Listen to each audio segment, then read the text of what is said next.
네, 안녕하세요. 나무쌤입니다.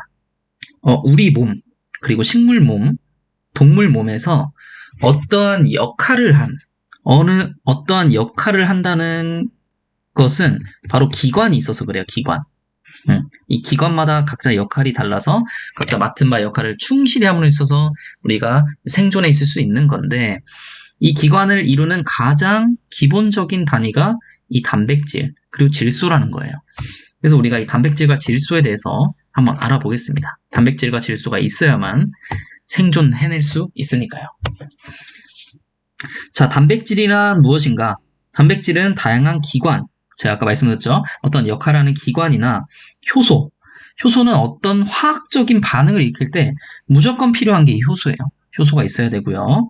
촉매 역할을 하죠. 그리고 이 호르몬, 우리가 잘 아는 호르몬도 단백질입니다. 등 신체를 이루는 주성분이고요. 단백질의 구성 단위 물질은 아미노산입니다. 우리 아미노산 그 음료수 먹을 때 굉장히 많이 들었죠. 이 아미노산은 필수 아미노산이 약 20종 정도 있어요. 20종 정도 있는데 제가 알기로는 인간은 한 12종인가요? 14종 정도밖에는 혼자 합성을 하지 못하고 체내에서 식물 같은 경우에는 20종 모두를 합성해내서 자가적으로 아미노산을 만들어서 생존할 수가 있습니다. 그래서 인간 같은 경우에는 그래서 뭐 유기물을 먹잖아요, 우리가. 고기를 먹는다든지 식물을 먹는다든지 해서 이 나머지 아미노산을 우리는 채워나갈 수 없는 지금 그런 입장인 거예요. 어쨌든 이 아미노산이고요. 아미노산은 단백질은 주로 식물의 구성 요소에 사용이 됩니다.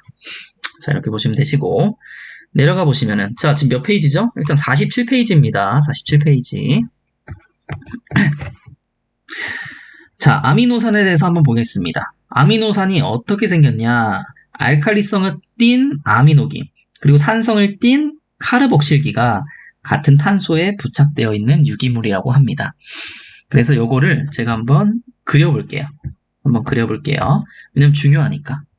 자, 그리면은 이렇게 돼 있고 위에 이렇게 있고 이렇게 있고 여기 같은 경우에는 이렇게 그리고 이렇게 그리고 이렇게 그리고 여기 같은 경우에는 이렇게 그리고 이렇게 그리고 이렇게 그리면 됩니다.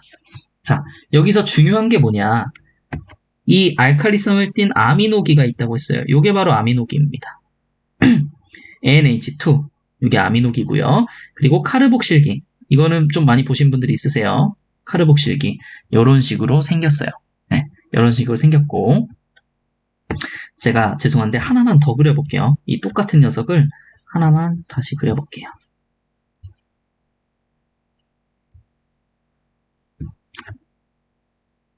자, 스트레칭이라도 하십시오. 자, 스트레칭 하기 전에 끝났습니다. 자, 이렇게 두 가지가 있는데 얘도 아미노산이고 얘도 아미노산이에요. 근데 이 R이 뭐냐면은 R은 이 아미노산마다 각자의 특징이에요. 어떤 애들은 예를 들어서 뭐 CH3 이렇게만 붙어있는 애들도 있고 어떤 애들은 막 이런 식으로 막 붙어있는 애들도 있어요. 뭐였지 이게? CH2였나? 뭐 이런 식으로 막 이렇게 붙어있는 애들이 있어요. 이 특징에 따라서 어떤 아미노산일지가 이제 결정이 되는 겁니다. 그래서 이거를 겹사슬이라고 하는데 지금 겹사슬은 우리는 보지 않아도 됩니다. 그래서 이런 거는 보지 않으셔도 되고 우리는 여기 왼쪽에는 아미노기와 이 오른쪽에 있는 카르복실기만 알고 있으면 돼요. 자, 제가 이 왜 두 개를 그렸냐면은 아미노산이 아미노산, 그리고 아미노산, 그리고 아미노산 이런 게 쭉쭉쭉 붙어 있으면 이게 뭐가 되냐면요. 이게 바로 단백질이 되는 거예요. 근데 이 아미노산이 어떤 식으로 결합을 하느냐? 바로 이런 식으로 결합을 합니다. 둘이 붙어요. 둘이 붙는데 이 OH기 그리고 H, 수소 둘이 만나면은 뭐가 될 것 같나요, 여러분들? OH랑 H 만나면 뭐가 될 것 같아요? 그렇죠. H2O가 됩니다. 이거. 물이 생성돼요, 물. H2O, 물이 생성되면서 떨어져 나갑니다.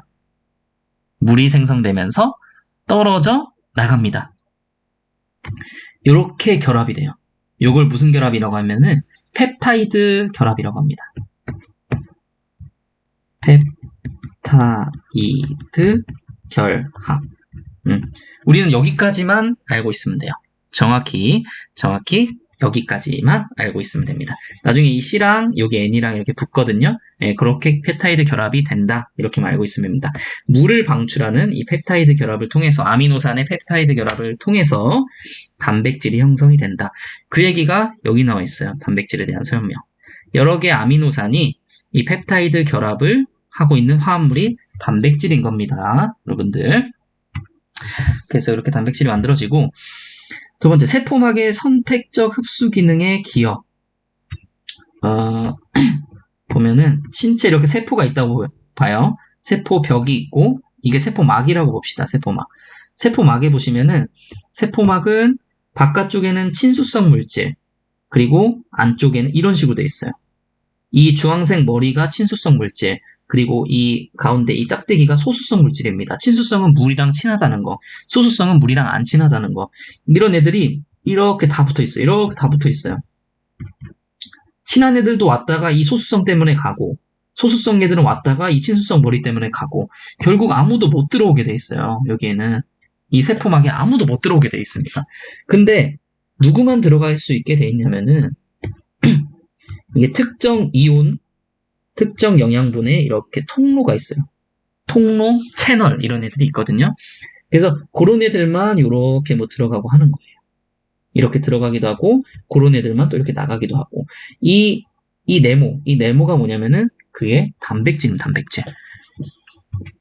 어떤 이온의 통로가 되다든지 어떤 이온의 채널이 된다는 것은 그게 바로 단백질의 역할입니다. 단백질이 이런 역할을 해줘요.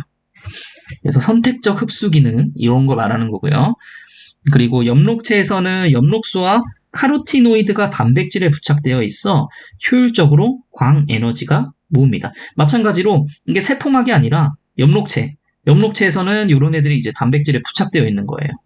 이 엽록소랑 카로티노이드가 이런 단백질에 부착되어서 효율적으로 광에너지를 모은다는 겁니다. 자, 모든 효소는 단백질로 구성되어 있고요. 저장물질로서도 단백질을 가지고 있다. 종자에는 이 단백질의 단위인데 이 달톤, 20만에서 40만 달톤을 가지고 있고요. 전자전달 매개체를 하는 시토크롬, 페레독신 등의 단백질도 이제 단백질이고요.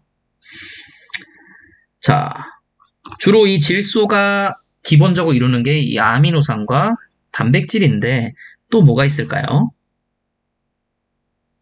질소가 여러 개 합쳐지면 우리는 질소 화합물이라고 하고, 이 질소 화합물 중 하나가 요 핵산입니다. 핵산.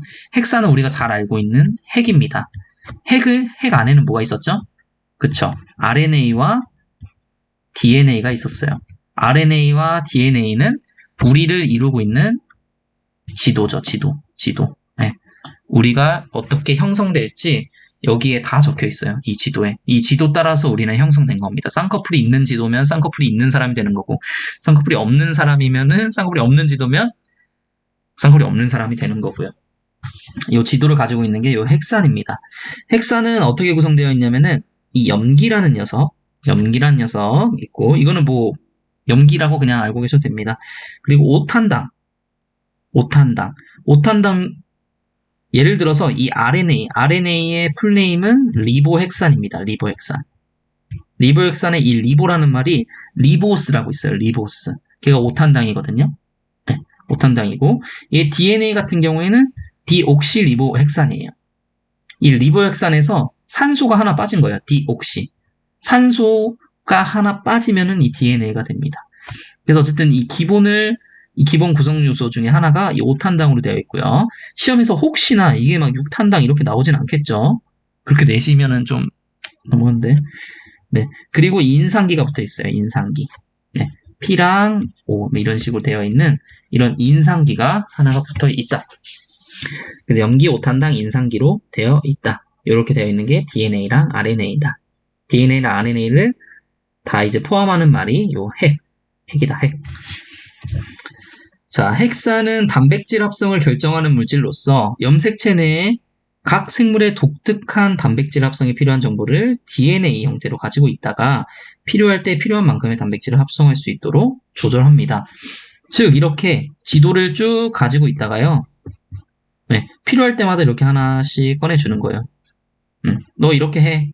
너 이렇게 해야 돼. 예, 이런 식으로 해서 꺼내주는데 이 꺼내주는 걸로 단백질을 합성하고 그 단백질이 어떠한 역할을 해내고 그 역할이 드러나게 되는 겁니다. 자, 두 번째 AMP, ADP, ATP, NAD, NADP, 코엔지엠 A와 같이 에너지 생산에 직접 관여하는 조효소와 비타민 B1, 이거는 씨아민이라고 하고요. 사이토키닌과 같은 화합물이다. 보시면 됩니다.